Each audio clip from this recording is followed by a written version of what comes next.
আপনি কি জানেন কলির যুগ যখন তার চরম অবস্থায় পৌঁছাবে তখন পৃথিবীতে কি ভয়ঙ্কর পরিবর্তন হতে চলেছে। পুরানো গ্রন্থে লেখা আছে কলির যুগ যত এগোবে মানুষের উচ্চতা তত আস্তে আস্তে কমতে থাকবে, এমনকি মানুষের মাংস নাকি দোকানে বিক্রি হবে আর মানুষই নাকি সেগুলো কিনে খাবে।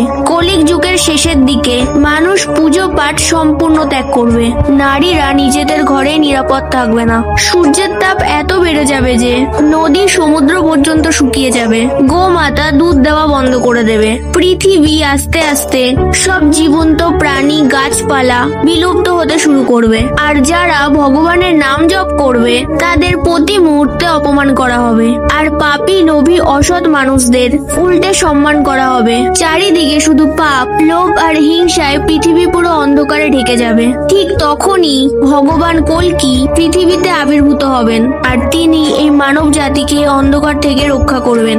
কল্কি অবতার আর কেউ নন, স্বয়ং ভগবান শ্রীকৃষ্ণের দশম অবতার। আর আপনিও যদি ভগবান শ্রীকৃষ্ণকে মন থেকে ভালোবাসেন ও বিশ্বাস করেন তাহলে কমেন্টে জয় শ্রীকৃষ্ণ লিখতে ভুলবেন না।